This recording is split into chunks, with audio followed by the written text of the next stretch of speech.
एकटा बेटा के बहुत कष्ट है छे, तो वो जगत जननी जगदम्बा के चरण कौन में जाकर माता से कहे छे, की कहे छे गीत के माध्यम से सुनी।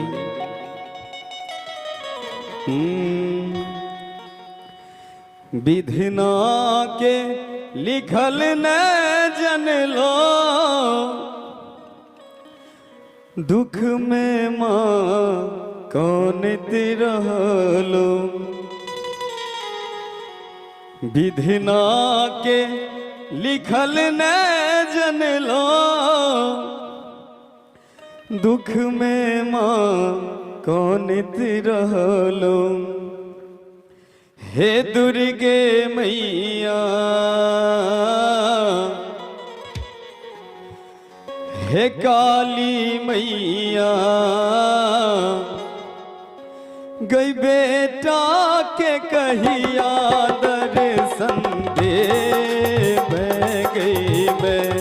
हे दुर्गे मैया, बेटा के कहिया दर्शन दे गई मैं। विधिना के लिखल न जन लो, दुख में माँ कौन तिरहलो। विधिना के लिखल न जन लो, दुख में माँ कौन तिरहलो। हे दुर्गे मैया, हे काली मैया, बेटा के दर्शन कहिया दे गई मैं। हे काली मैया,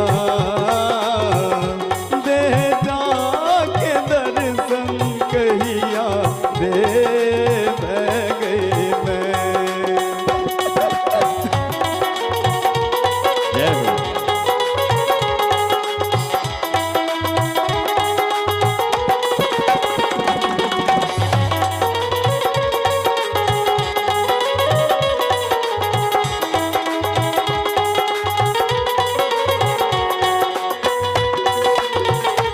एक प्रेम साथ दुर्गा महारानी की जय हो।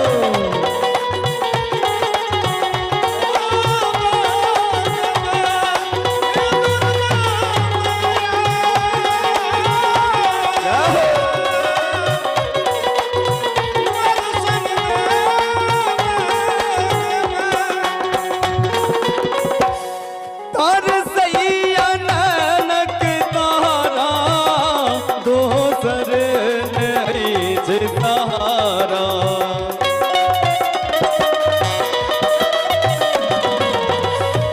तार सैया ननक तारा, दोसर नहीं जे सहारा। हे दुर्गे मैया, हे काली मैया, बेटा के कहिया तू दुलरे बह गई मैं। हे काली मैया, बेटा के कहिया तू दुलरे बह गई मैं। जय हो।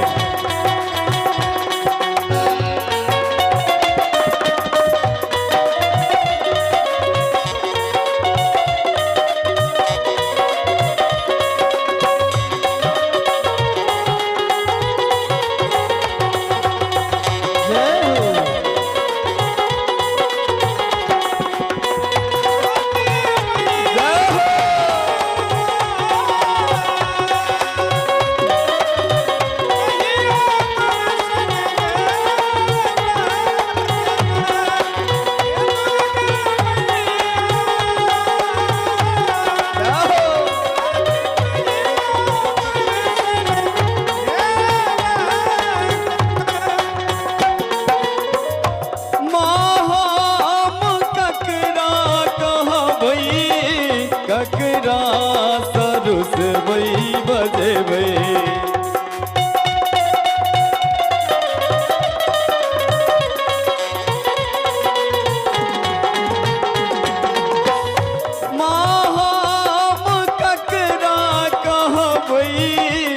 ककरा सरुसबई बजबई हे दुर्गे मैया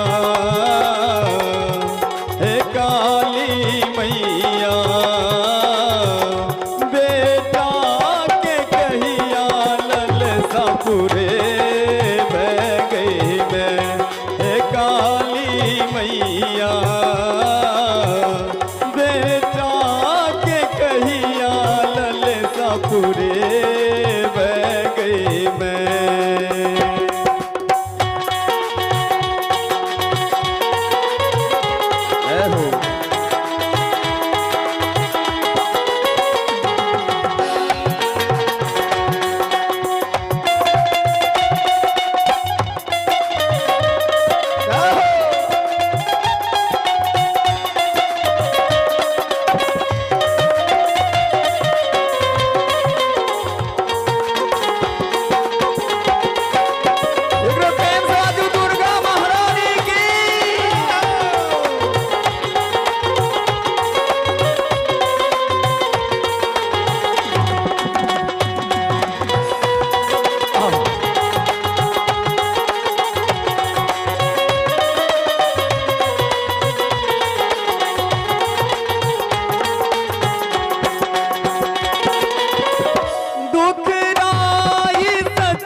भक्त के रथ है दुखराई सच्चिदानंद के विनती सुनो घन श्याम के हे दुर्गे मैया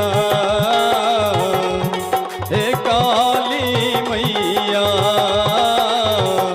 बेटा के सुधी तू कहिया ले बह गई मैं हे काली मैया